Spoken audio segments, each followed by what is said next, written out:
with addicts and alcoholics, we have a story in our head of why we can't do this, why we could never accomplish this. We got to fight for their recovery sometimes harder than they do. And that's like what we do here. We love you enough to tell you the truth, and we're not going to give up on you. The passion really is there with not just the owners and the founders, but the people that are working at the house.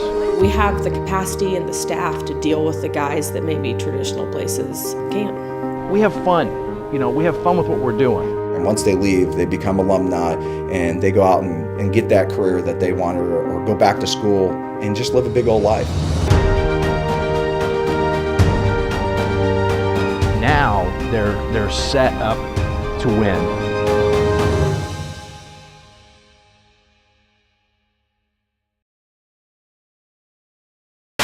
There are signs that Portland's heroin problem is getting worse. Experts say the heroin problem is hard to track in suburban communities. Last year, the number of drug overdose deaths in Maine jumped 31% from 2014. More than half of those deaths were related to heroin and/or a non-prescription form of fentanyl. Families seek treatment at private facilities out of state, and because people are often ashamed to admit they have a problem. Last Friday, first responders received 14 overdose calls in a 24-hour period. In Two response, people the died. city is hoping to educate There's no the neighborhood in public the city to help that is them to get help for those who and died we see last that year due to in- drug overdose. Recently, the city's heroin problem hasn't faded. Wednesday, city leaders launched a new campaign asking neighbors to know the signs of an overdose and be on the lookout for needle. Fighting the drug trade, they say, requires not just police work, but also prevention and recovery programs. These numbers are so large here in Portland, so close to home.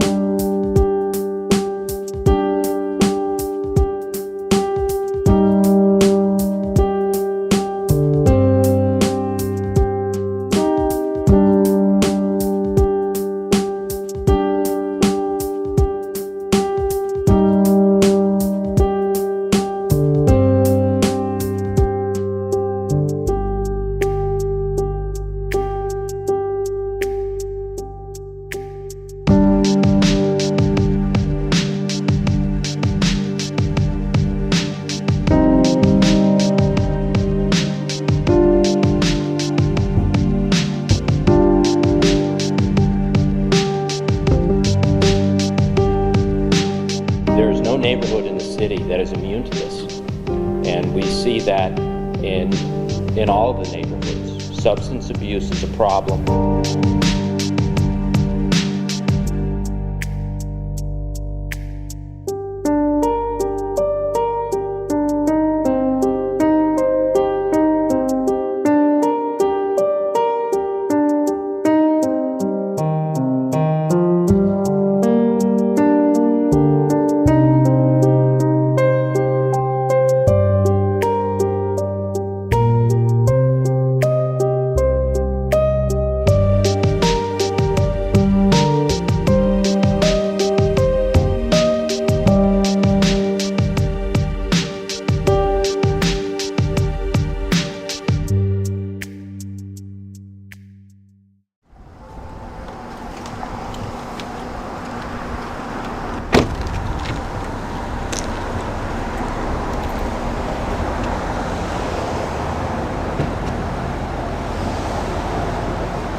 How you doing, Michael? Good to see you. Good seeing you. Thanks. Have a seat, buddy. All right.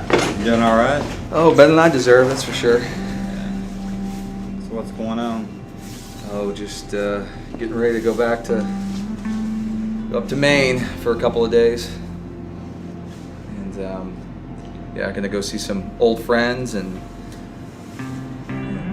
talk to family and friends, and we'll see what happens. We're just shooting this little documentary deal, so thanks for being here. Yeah, no problem. Are we doing the whole thing?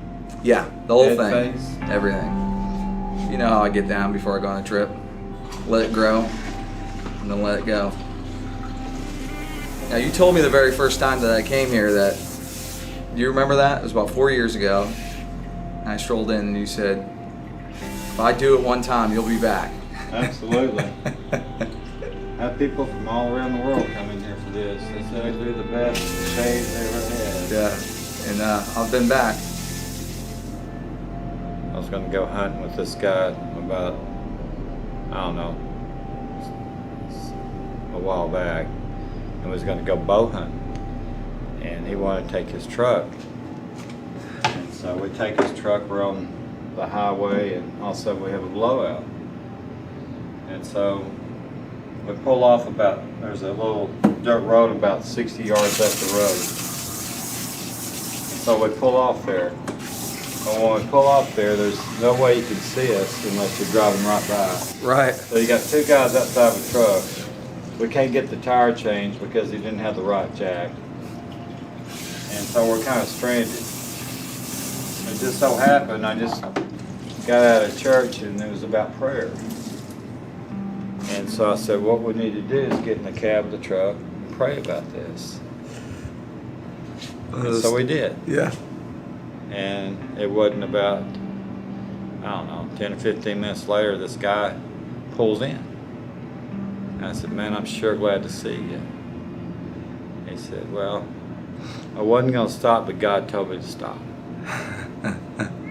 And I just couldn't believe it. He was late to work. He had to turn around to come back in there because there's on 114 there was no way to just. Anyway, he turned around and then he said God sent him. He told him to turn around, so he did. And he said that his son borrowed his jack the night before, and he's not real responsible. So he has the jack to do it, but he didn't believe it was in there, and sure enough it was there. So that was a God deal the whole way. It's awesome. So he does listen to prayer. Yeah. You got to do We it. just don't pray enough. Right. You got to do it for the word to be heard.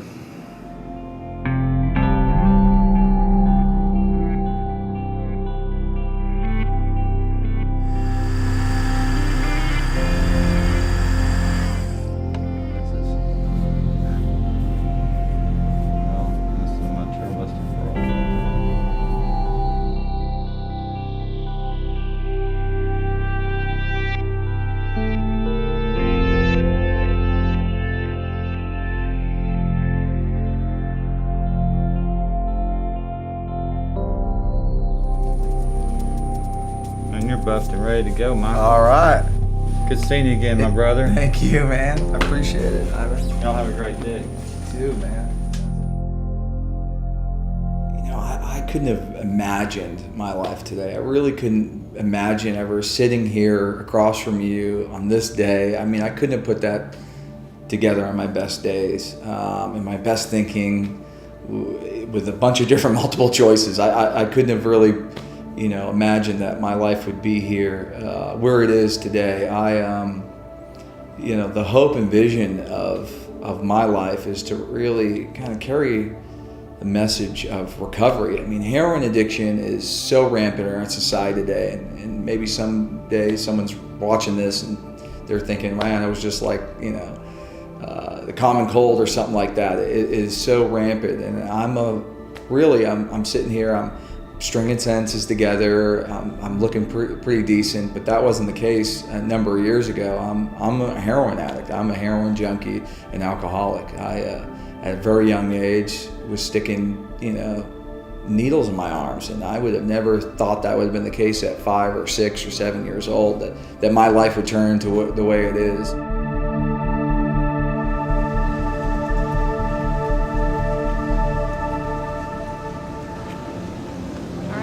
About to go home and take a nap.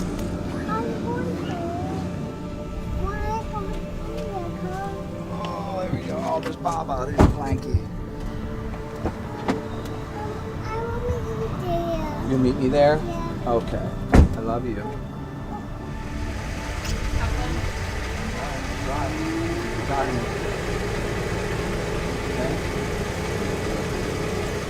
Bye. Wait. Here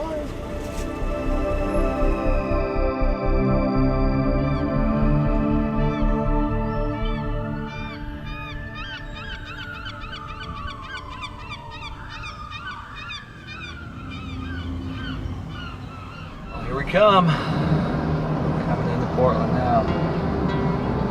Homeland. So enjoy Hill, back bay, back cove. See the hill. It's been a few. Man, has this place changed a lot since I grew up. The old bakeries are now big buildings. All the houses have been torn down and put into condos. It's changed a lot. I used to walk to school down here and smell the bakery every morning when I would walk to school. But the street corners in which we sold drugs on aren't the street corners that people sell drugs on anymore, you know. Changed. Change that around. They're all fancy restaurants. Fine dining. But the addiction, that didn't stop the addiction. It stopped the heroin epidemic and back when drinking and drugging was pretty innocent. You know, it was a time in which every addict's life, I think it's fun and it's innocent. Sometimes that lasts a few years, sometimes a few months.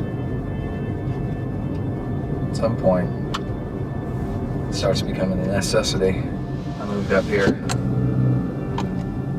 I was going into the 4th grade. Kept the same landlord my mother had a relationship with. And be close to her family. She had a lot of family up here. Her sister, and grandparents and stuff, so it made a lot of sense. And it looks innocent enough, the street that we grew up on. There's a lot of kids on Emerson Street. My buddy Mike's grandmother lived next door over here, right here in the corner. And I lived in this house over here in the 2nd floor. This was notorious, very notorious for drug dealing, and there were people at a very young age. I mean, I'm 16, 17 years old, and I got people watching my house for activity. There's a back alley that you go up the stairs and through the back, and my room was in the back. They'd do the secret knock. I'd open up the back door and go right in my room. Kid over here I grew up with, his brother Sean overdosed. He's lost his family. It was a pretty tragic situation. A bunch of them just all gone.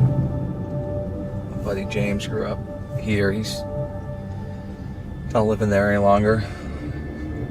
Lincoln grew up over here. He died of an overdose a few years ago. A guy, one of the first people I knew, a guy named Sparky, lived in the house over there. He got out of prison and died of an overdose. Buddy Mark recently died of an overdose. Some of these guys end up in jail. One of my best friends, Mike, lived there, and there's a lot of question around what happened with him dying, and it's all kind of related back to that lifestyle in a lot of ways, we get involved in, even though we're good people. A lot of sadness in that street. Addiction does not care where you come from, how good of an athlete you are, or how smart you are.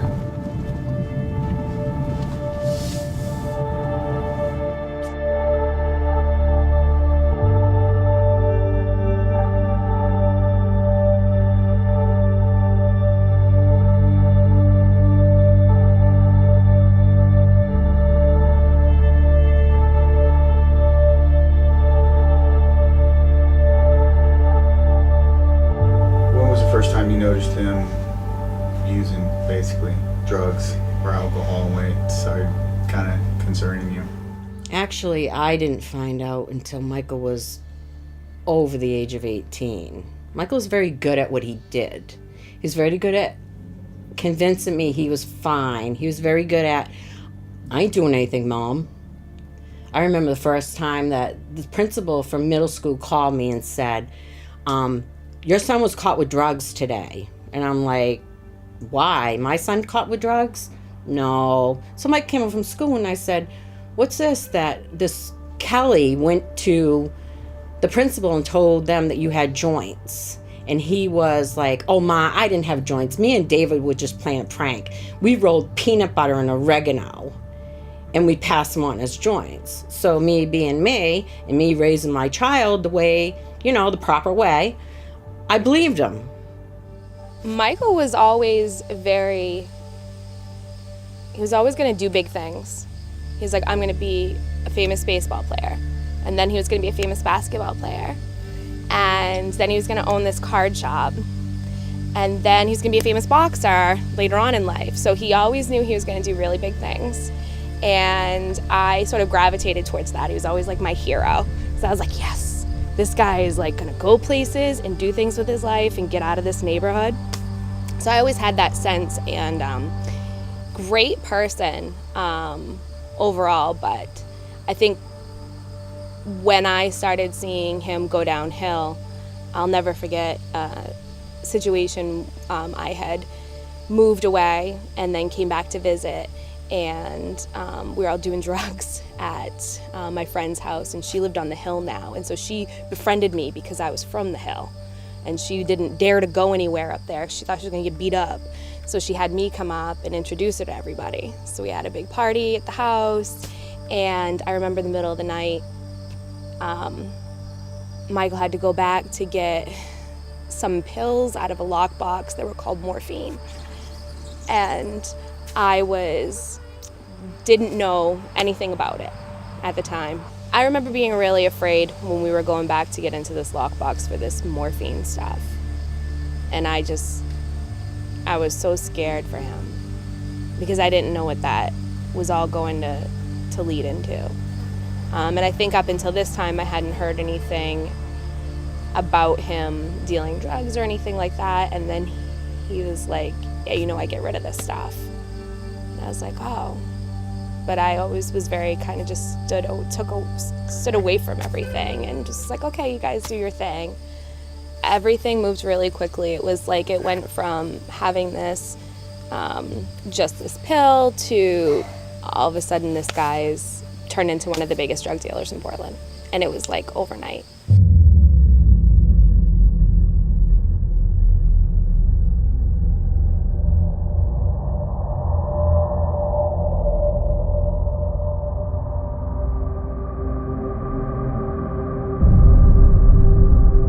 So I work with exclusively students who are at risk, and by at risk that means that they're at risk for either not graduating on time or at all. So they may be behind in credits, or they may have attendance issues, and really those being at risk is in no way an indication of intellectual capacity. It's usually a circumstantial thing.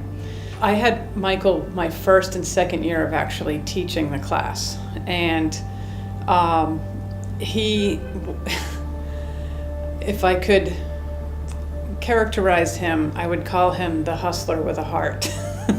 He seemed to always be hustling something, whether it was his side business on the streets, or in school credits or work, but he's just really genuinely nice person, and that came through. He was sincere, and I don't think it's easy to be a hustler and be sincere, but he pulled it off. And I think, he stuck out to me because you could see all this potential there, and you just hoped that eventually he would see it too. And at the time, he was kind of caught up in this whole other world, and he was doing school, but probably more to make connections than to actually learn. But I think deep down he really did want to learn. And so he did have a lot of fans here in the adults, even though early on when I was pleading his case to one of the assistant principals, he said, "You do know he's one of the biggest drug dealers in Portland, right?" I said, "Yeah, but still." So, and I just remember that he was kind of like the mayor of the class, like everybody kind of went to him, and it wasn't just because he was probably going to sell them something, it was because they genuinely liked him. And I look back to those early classes as an inspiration, because I did see people like Michael who, really looked like he was headed either to the grave or to prison. The first time I met Michael, that was such a long time ago, but I remember Tenor had brought Michael to the house in Waterville. I had moved to Waterville at the absolute desperation of my daughter Tenor, who did not want to move to Waterville under any circumstances. And I was probably sober, at least 8 years by then, and my husband was getting back into drugs and alcohol, and it was just so dysfunctional that I had to make the choice to move to Waterville, and I was taking Tenor with me, and Tenor did not want to go. And Tenor did not want to go so badly that her behavior was such that I had no choice but to make the decision that said, all right, I got to figure out what the worst of two evils is here. I can stay with Mike, she said. I can stay with Mike. I can stay with Kristen. I want to go to Portland High School, and I want to finish school. So I started sending money down to the Portland Way so that Tenor could, for her room and board. And I met Mike when she decided to come home for a visit and brought Mike with her. And the one thing I remember that Tenor was so volatile because she was using. Well, just a couple weeks ago, 14 overdoses in 24 hours up here. 2 died. And the only reason why they died was because their heart slowed, because they had a heart attack because of the fentanyl. Okay? But the emergency people got there in time, but I guess this Narcan that's going around, I guess people are giving out Narcan now or something like that. My question is, like, where was this Narcan, months ago when Mikey died? What was going on with, in New York City, they give it out with the needles, I guess. With the needle exchange, you know what I mean? Or you can get it. I mean, I have talked to people that actually shot up their girlfriend with drugs, and then she overdosed, and then they had to hit her with a Narcan. You know what I mean? So, and this was in New York City, so they give it. It's accessible. You know what I mean? When you're not used to that kind of drug, that fentanyl, that shit is no joke, man. I don't care what anybody says.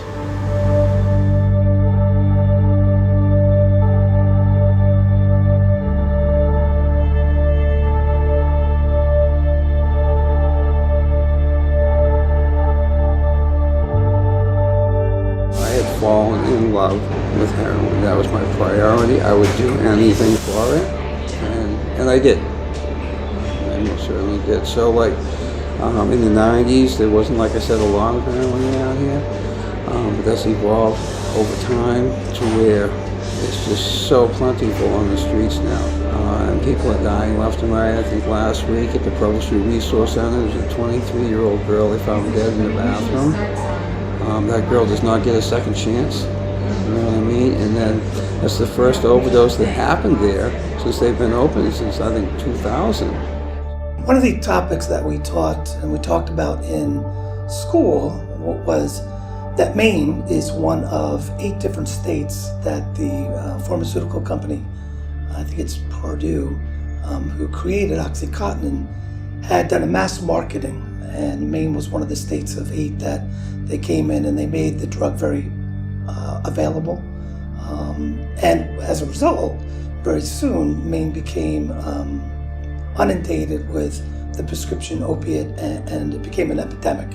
The pharmaceutical companies and the government have been trying to make the drug less available and more difficult for people to inject, for people to obtain. And so what we've seen is this huge spike back with the heroin use. The heroin is cheaper, it's more abundant, it's more available, and it's now become the re-epidemic in the state of Maine is the heroin. It's a repeat cycle, I get out, do fine for a little while and get right back into thinking I can sell it and make some money off it, and it worked fine for a little bit. Then got obviously, right back in prison real fast. I never, after doing my first bid and I did a second one for selling cocaine, my goal to come out of jail was not to sell cocaine. It was to sell heroin with more money. You know what I mean? Like, that's not cool. You know what I mean? Like, well, who thinks like that? But that was my thought process back then. So to even think of anybody else falling down the same road I wasn't even into that. You know what I mean? So Joey was a stepson. His mom had 3 children when we got together, and his mom and I had 3 children together. And after that, and Joey became a stepson. Joey ended up relapsing again, and they sent him back to the penitentiary. Or maybe they sent him to a federal treatment facility, and then he got released. And within 100 hours of getting released, Joey was found dead on his sister's floor from a drug overdose. And it was the same combination of drugs that had killed his mother probably 4 years prior to that. It really shocked the family. Now, I was sober, so I didn't put 2 and 2 together with Mike. It wasn't until probably less than 3 years later that I finally figured out that I had fed my daughters to the wolf. When I said, yep, you can go stay with Mike and Mike's mom. And what I started to learn after that was that my daughter was just into drugs every single day, and Mike was helping her in that endeavor, and that the 2 of them were either going to kill each other or kill themselves in the process. When I got that fateful phone call on August 23rd of 2010, and they said, we have your daughter, we're at Maine Medical, and I drove down there and was met at the door by 2 doctors and a nurse who said, we did everything in our power to try to resuscitate your daughter, but we couldn't resuscitate her. We're so sorry. We're so sorry. And I thought, oh my God, what happened? What happened? And I had to learn that just because I'm sober doesn't mean somebody else is.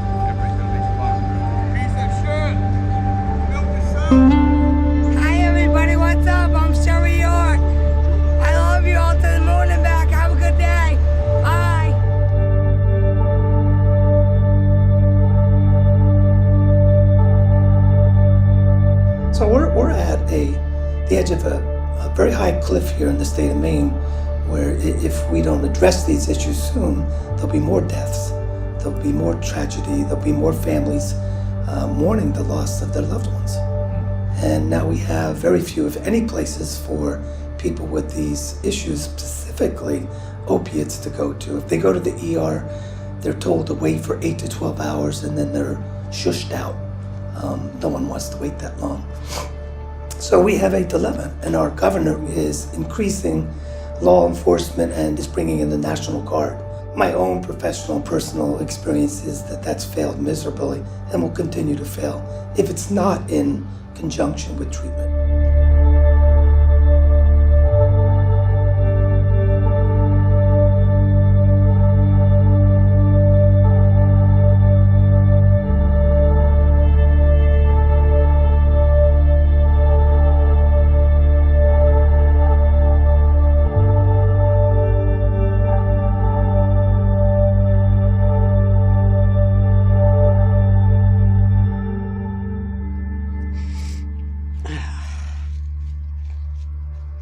A lot of tears, a lot of yelling, not understanding addiction. I had no idea. I don't know about addiction. I didn't have that. I don't have that personality. So I seek help to understand.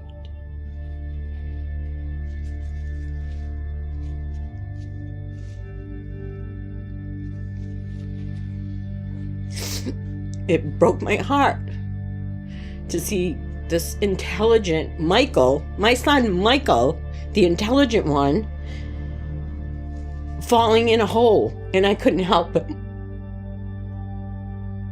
And he didn't want to help himself. Until one day, he came home. I had it.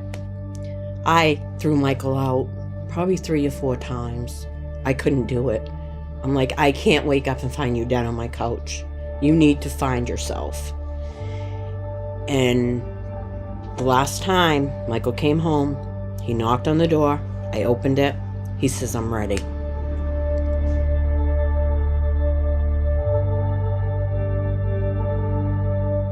I really truly believe that it's nothing but me being beaten down enough in my own life by myself to really get on the other side of this thing. I really had to be put in a position.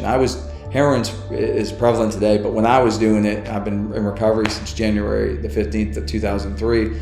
And 10 years prior to that, 5 years prior to that, when I started really using drugs, it wasn't cool, it wasn't chic. And now it's in every high school and every part of the country, and people are dropping like flies. And I remember hearing the story and using the line that I'm not hurting anybody but myself, and I never really thought differently from that. I thought, yeah, I was hurting myself, and now I'm helping myself, and I never really gave it much more thought after that. But when I saw the ripple effect of Joey's death and the funeral parlor and the weeping of the children and the family members, it just blew me away. So that myth that we're only hurting ourselves is such a lie. It's something we tell ourselves to keep ourselves running, and I believe we believe it. You tell yourself something long enough, you will believe it. I believe that, you know. And I know that there is a power greater than myself working in my life every single day. And it's when little things like this come to my attention and I pay attention that I get to really say, thank you, God. I got to ask Tanner later why that decision, and she said, because I didn't want to come home. I didn't want to come home with my tail between my legs, and I wanted to do something. And the rest of that story is while Tanner was in the Navy, Tanner and Mike's relationship distanced. As a result of that relationship distancing, it was just what God needed, to step in and say, okay, Mike, your turn. Your turn. And Tanner calls me from Japan and says, Mom, she said, Mom, you're not gonna believe it. He got sober. I said, nuh-uh. She said, really? Really? The thought of drinking and drugging would never leave me. It would always stood by me all the time. It would just be like, you just gotta get relief. You just gotta find it. You gotta just get, you know, I would try to win the lottery. I would play lottery numbers. I would think that I was getting lottery numbers. I would thought, you know, I would get scratch tickets. I would get all the stuff thinking it would be my big break. I was always looking for my next big break, and it never came. And my big break came out of complete ignorance, listening to some people that seemed to be happy.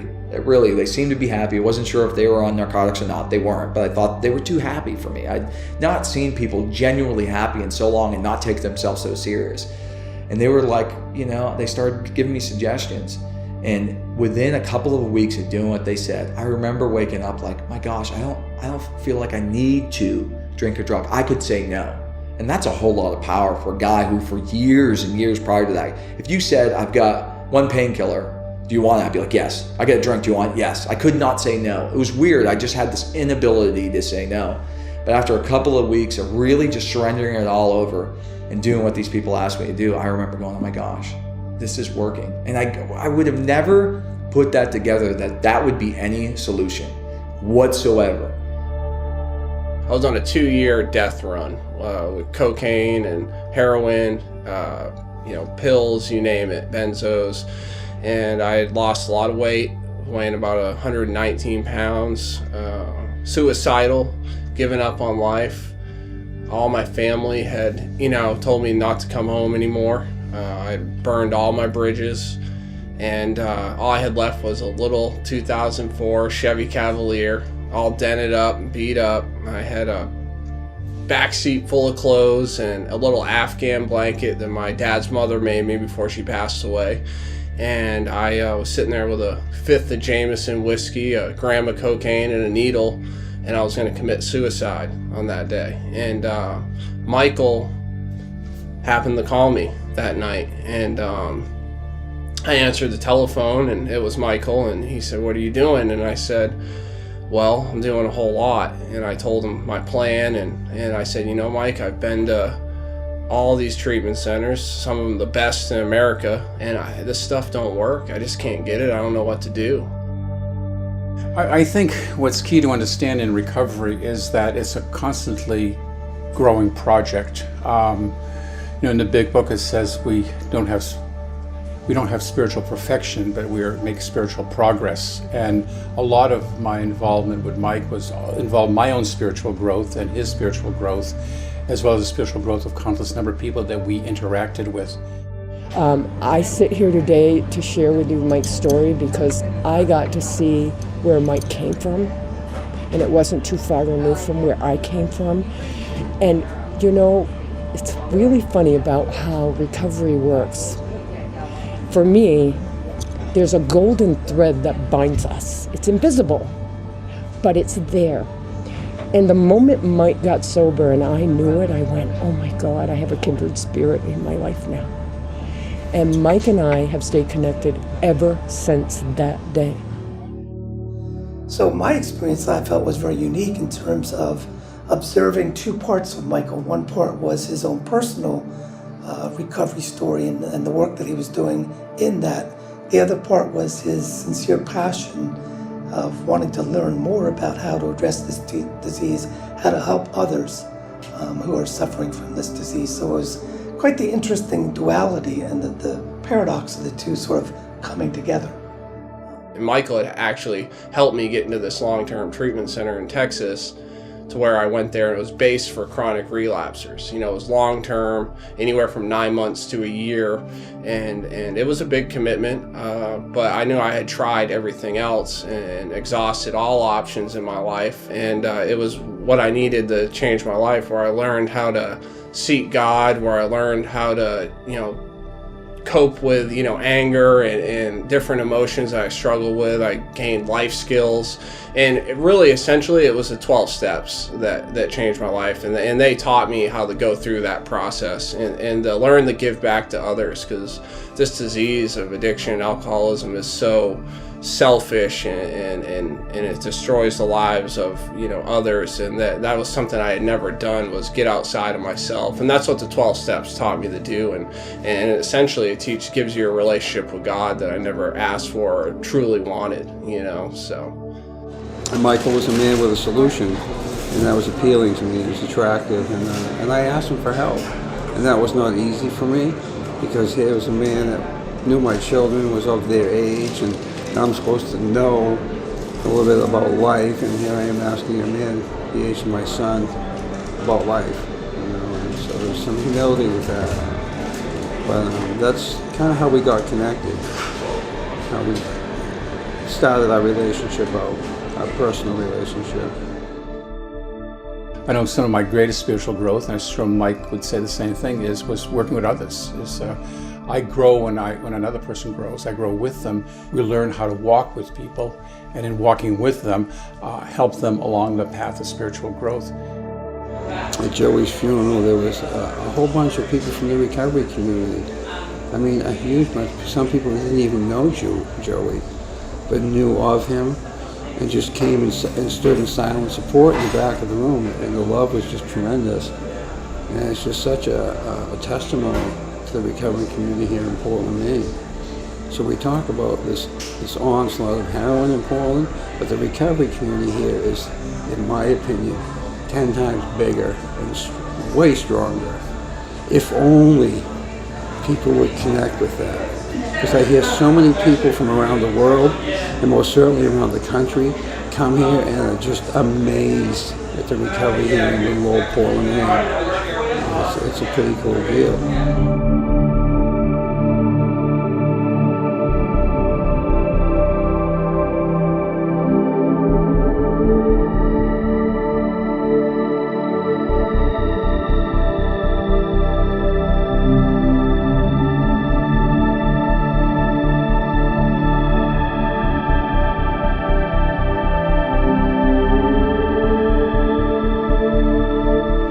still in totally different ends of the world, but because of this recovery and that golden thread, and because we got to be the chosen ones in recovery, we haven't lost our connection. If anything, it's grown stronger.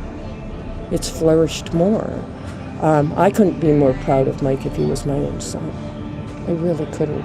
I say that with all my heart because I know where he came from, and I know that he surrendered just long enough for God to say, good, I got you now.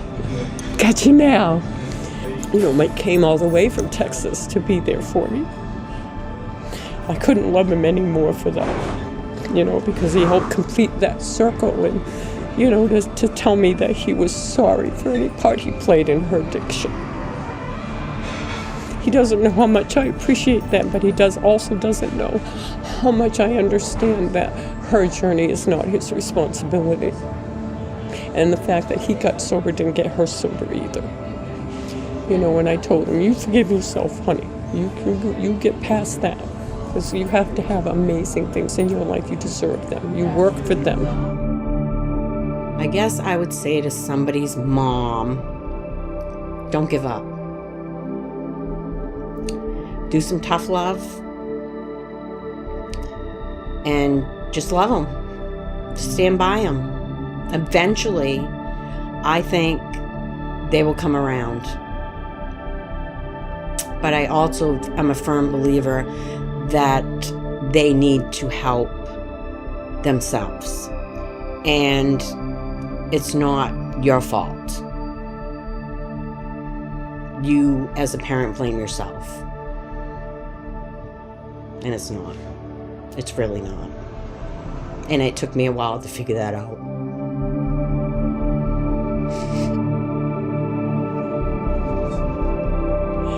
I am watching Mike's son grow up, who looks just like him, by the way. And in my secret place in my heart, I kind of think he's my son too. In my heart, too. And I thought that's what my grandson would look like. So I don't have much more to say about Mike except that I am so proud of him. He's come so far. From where he started to where he is now is a gift from God.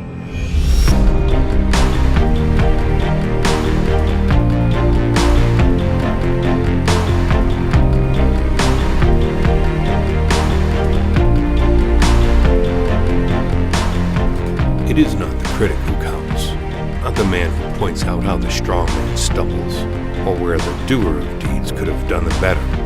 The credit belongs to the man who is actually in the arena, whose face is marred by dust and sweat and blood, who strives valiantly, who errs, who comes short again and again, because there is no effort without error and shortcoming, but who does actually strive to do the deeds, who knows great enthusiasms, the great devotions, who spends himself in a worthy cause, who at the best knows in the end the triumph of high achievement, and who at the worst, if he fails, at least fails while daring greatly, so that his place shall never be with those cold and timid souls who neither know victory nor defeat.